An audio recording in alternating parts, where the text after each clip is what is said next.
morning, everybody. Tuan Ho here, owner and partner, Critical Power Solutions. Customer contacted us. They've got a Generac 22kW initial point of contact. They give us a phone call. The generator did not kick on whenever they lost power during the last storm. Homeowner's new to this home. Unit's been here. Hasn't had a service yet, and it had error code 1902 for undervoltage alarm. We came out here, as you can see here. We've gone through this a lot, so one of our initial first inspections, when we have error code 1902 for undervoltage, especially on these air-cooled units. This is an air-cooled Generac Guardian 22kW air-cooled unit.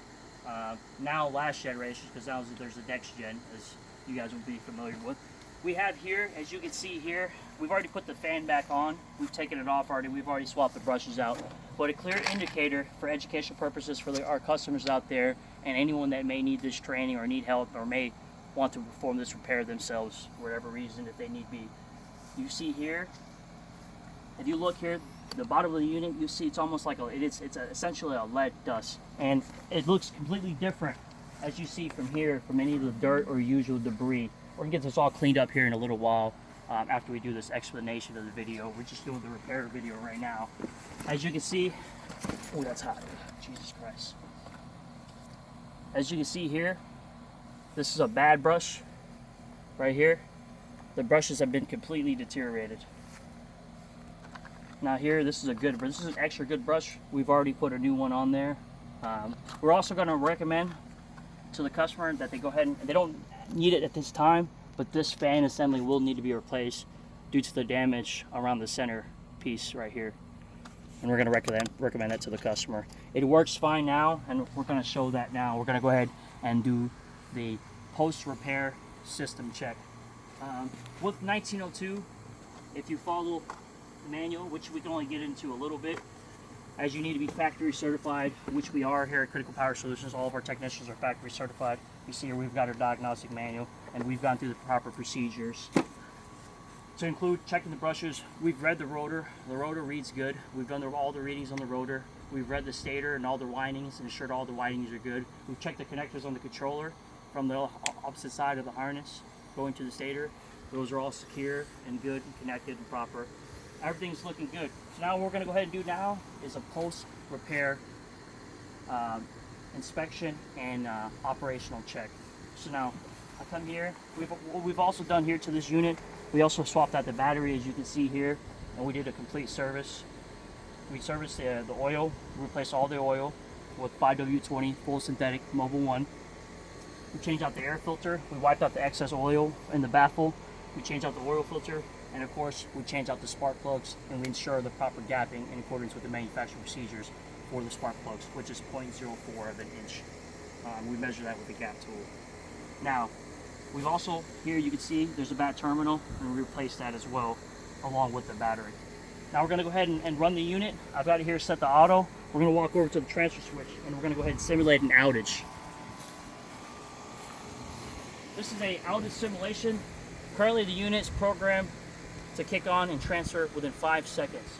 So now, I'm gonna simulate a power outage. I flip the main breaker and the 200 amp transfer switch. When that happens,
this out yet.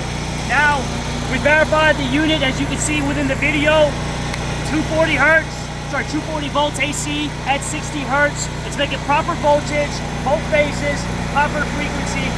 Generator's producing voltage. When we came out, it showed 1902, 0 voltage due to loss of DC excitation due to the blown brushes. We've since replaced that. Now, we're going to go ahead and test that the transfer switch transfers back in reverse when utility power is restored. Now we come back over here.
That concludes our post-operational check.